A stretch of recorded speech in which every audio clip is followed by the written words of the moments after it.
Welcome back, guys. I don't know if you saw my last video where we built the upstairs over there. Well, we've got more building to do over there. Stick around.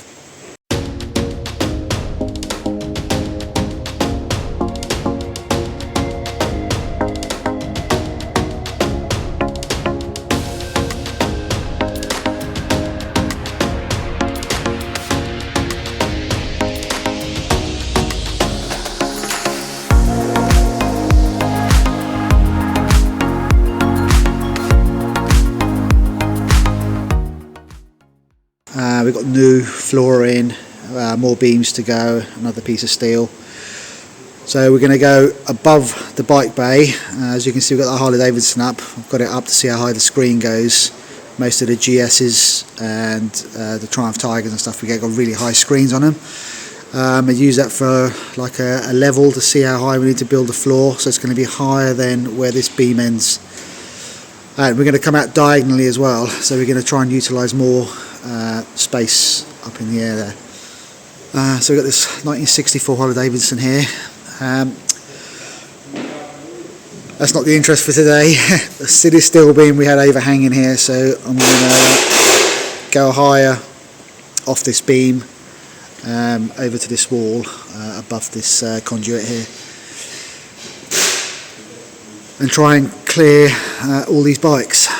So I need to build a timber structure on that shaft there where those oils are, so that we can rest the joists on there and then come further out. I've got this steel wall plate to go on the wall. Just going to stick in my pillar drill, put the necessary holes in there so we can fix it to the wall. Okay, plates all drilled up. When we built the other side, we had this wall plate. We had a bend in it so that that the steel could sit on it. The workshop next door, their brake press, their bender isn't working, so I'm going to weld a piece of steel to this at the bottom. Obviously I don't need it that long. I'm going to try and mimic something like that, and then we can drop the steel on it and then we can weld the edges up. You also have this beam which is going to sit on top of that steel up there to raise the beam over to there. Okay, the plate's cut. You're probably wondering why I'm not using this. Well, this is our little template for cutting the ends of these beams out so they'd fit like we did before. I actually just found this in my scrap metal bin, which is exactly the same as what we've got over there. So what I'll do is I'll cut a piece of this off. It saves me faffing about with that. Well, that wouldn't fit in my saw, so I'm just borrowing next door's, just to cut a piece off it. It'll be a lot easier here than it is next door.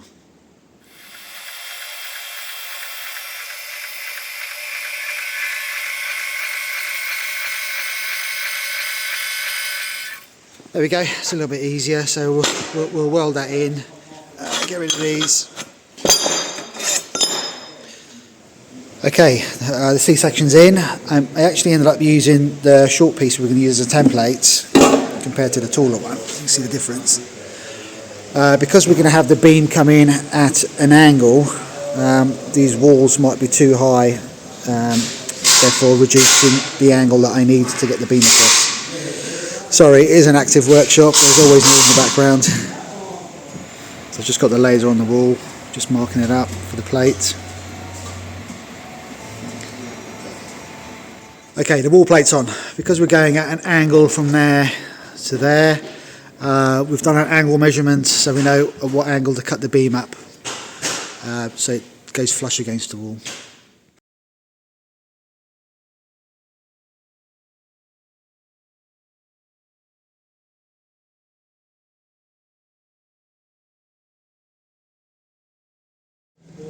Well, we've got the beam going up. I'm in the forklift. We've put the support in over there. Over there. Need to get the welder onto it now and take it in place. Okay, we've got these conduits. I've just made a little template here, if I can reach it.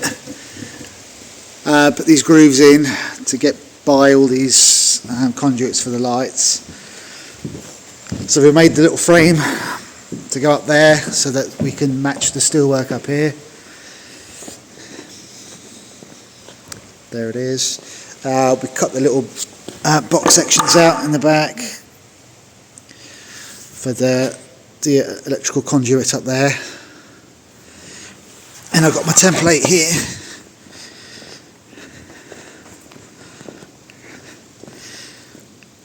There to cut these little notches out, but I cut the wrong side. They should have been at this end, so we've cut through them.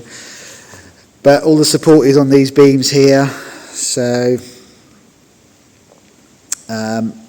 what we'll do is I've ordered some nails. I ran out of nails for my nail gun, and what we'll do is we'll cut that section out and we'll stick a batten at the front, just hold it together. It's not going to make the structure any weaker. And then I've got some more to cut at this end, and we'll make sure we cut it from the other side in as opposed to this side out. So we cut all the ends to match the steelwork like we did before, as you can see there. I was using this as my angle gauge because I couldn't find my other angle gauge. Anyway, I found this, it was at home. So what I'm going to do is go up there, get the angle from the wall to the beam, and then we're going to have to cut these ends at a slight angle to match the steelwork. Okay, as you can see, you've got the circular saw set up to the correct angle there. I'm just going to go over now and cut those edges off to the acute angle that we need for the beams. Okay, so I've cut the wood to the right angle now.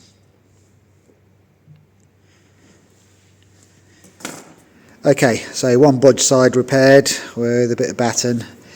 So I'll make sure the other ones I cut for the other conduits, oh not that one and that one, I cut the right way. Okay, so I cut the end off, just putting a groove in there. This isn't adding any extra strength. And I decided to batten this bit up and just cut through it, because once we've got it up there, if it isn't right, then we're going to bring it all the way back down just to adjust it. So, job done. Okay, so this piece is ready to go on. Just everyone's on lunch at the moment, so as soon as they come back, we'll grab that, stick it up there. Hopefully it'll fit one go, and then we can get the bracing joists in.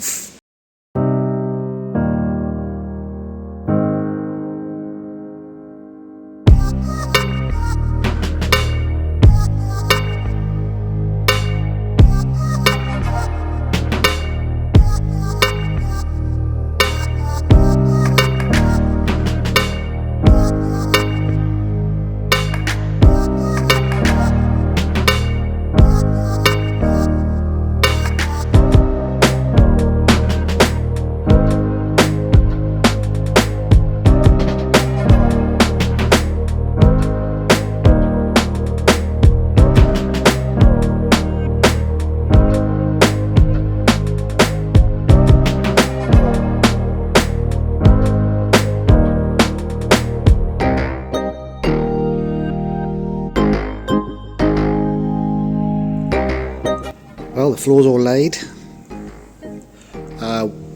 We've just got to put the screws in now so it's fixed to the joists. This light's eventually going to go. I'm going to use this space as my woodworking room, as one of my hobbies. I was going to use the space over the other side, but I prefer this side. So I'm going to use a new side for me. We have another room downstairs over there underneath that, so that's going to be empty, so we'll have that room over there to use, the room underneath, this side which is chaos at the moment, and this will be my bit. I don't know if you can see, I've put some chalk lines down. They're yellow, a bit faint, I couldn't find my purple one. When we did the other side, our screws were all over the place, although we'd marked them. See, we put marks down to where the joists were, but we still got it wrong, so I've put chalk lines down. From here you can see the other side a bit better. There's a door that we're going to put over the other side in the centre. I have got another one of those doors, but I'm not sure what I'm going to do here yet. I might put some patio doors in there, so if I need to get stuff up and down, I can do that. So there's the door over there for that bottom room. So we've got the up room, one more room over there, and then this one as well. So we're making space. Obviously I can't make the ground anymore usable, but I can make the air more reusable. Sky is the way to go.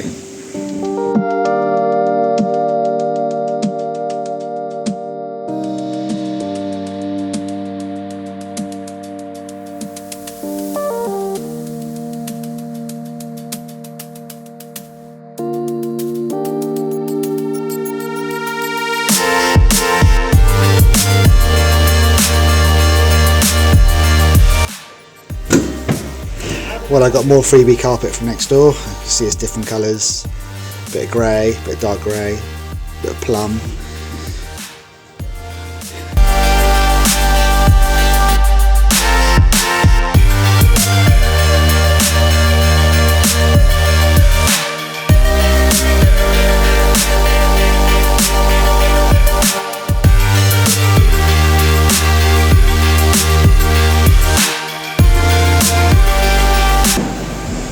Right, so my stuff's going upstairs now before the wall goes up. It's a timber work for the walls.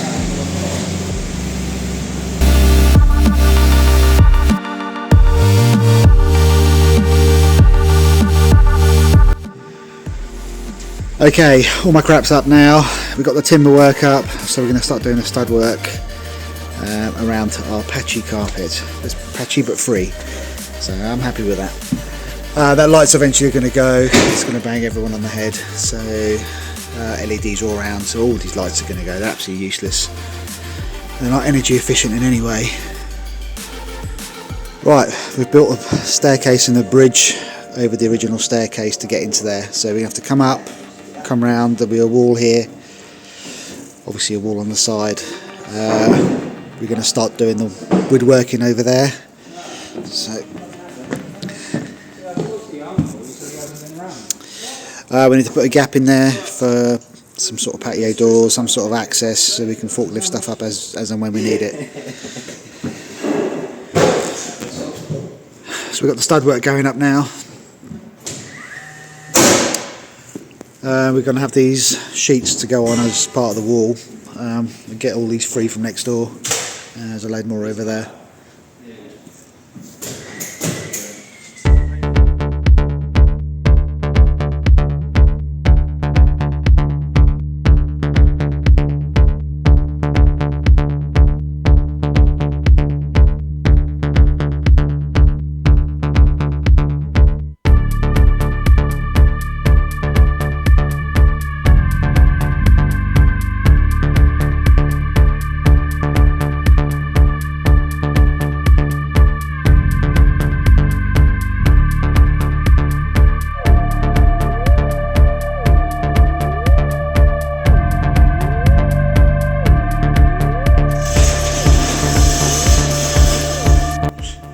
There we go, all of it done and boarded.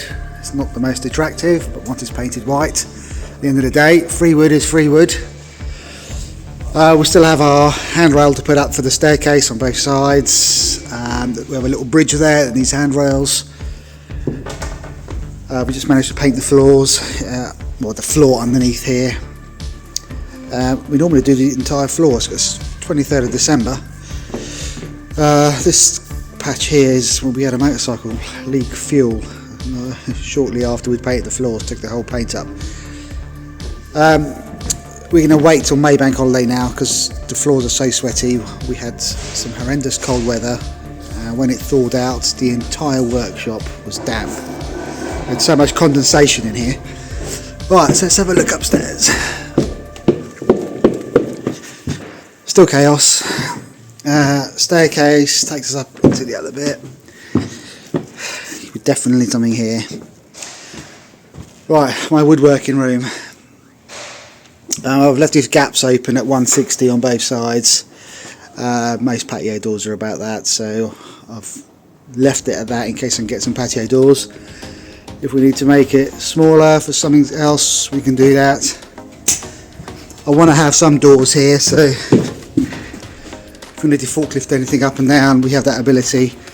I'm going to leave all the backs open. I'm not going to bother plasterboard or anything like that. We can utilise these noggins as little shelves, putting stuff in there. Leak from the roof. We're so close to it now, we have access to repair that. But apart from that, it's all good. We've got plenty of light up here. This light unit needs to go. This light unit needs to go. We're going to get some LEDs up here. This is the staircase to one side, so we need barriers on this side as well. Well guys, I hope you enjoyed this video of our workshop extension. December 23rd, like I said. Guys are waiting to go home. It's almost 1 o'clock. Said to them, get the walls up, you can go. So in the new year, we'll probably paint the outsides white, put these barriers up, and everything will be hunky-dory. Anyway, Merry Christmas. Thanks for tuning in. See you in the new year.